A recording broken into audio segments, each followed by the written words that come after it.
Yay, it's broken again. Screw it. Okay, thank you. That was my worst joke. That was the best joke. Thank you. Yeah. Well, possible. I'm actually not a comedian. I'm a magician, but I won't put you guys through that tonight. A lot of my friends actually are comedians, and they've been telling me about how it's like the best therapy, and I figured if they can afford therapy, I should give comedy a shot. So here we go. I'm gonna tell you guys about some of my traumas, because that's all they do. They share their traumas.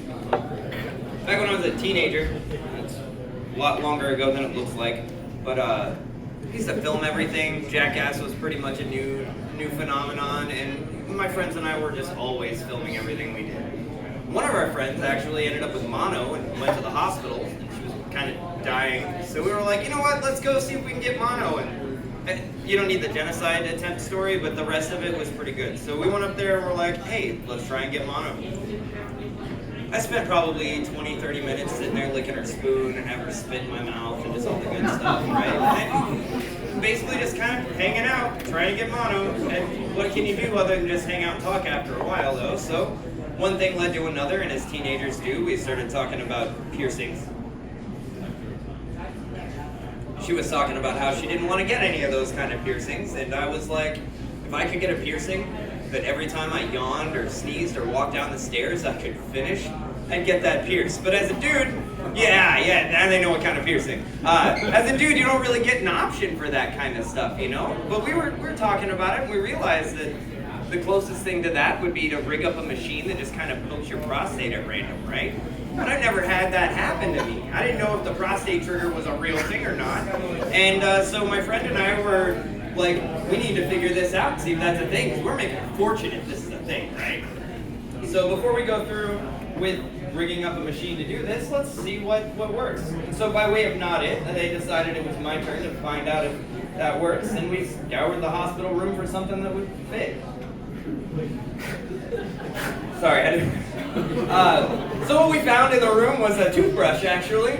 The hospital issued toothbrush. And I'm standing there. We got the video camera, and you know, I'm holding my stuff, and my pants are at my ankles, and I got this toothbrush. And I'm ready to do it. And I'm like, all right, guys, let's find out how this works. So like I said, we filmed everything. So I'm sitting there, and I'm like noticing the sharp edges on this toothbrush, because it's not like a Colgate toothbrush or a nice one, you know, these are cheap. I chickened out. I was like, dude, Nice turn on the one. camera. I'm not putting that in my butt. And he was just like, oh, come on. He shuts it off, and he's like, hey, man. Now, back in the day, and you can't tell through these loose pants, but I got some cake. And it's real nice and bubbly. So I was like, hey, what if we just put the toothbrush between my butt cheeks, and you just come around at an angle with the camera, and it'll just look like it's in my butt. We can just pretend it didn't work, right?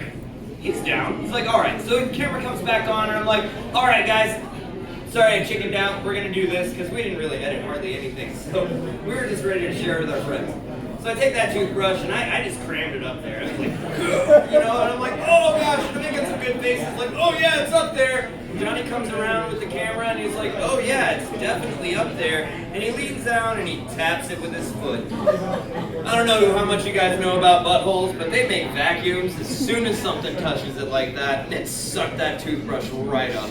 I screamed my full head off, and I'm just standing there with this bloody, hairy toothbrush when the nurse walks in, opens the door to check on us, and is just like, oh, never mind.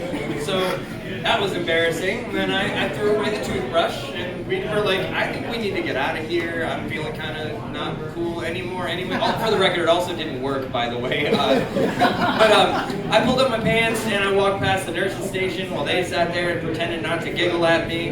And then I found a nice lamp in the waiting room, and I pooped in that lamp just to make sure I was okay. Yeah, so that's my trauma and my time. Thanks.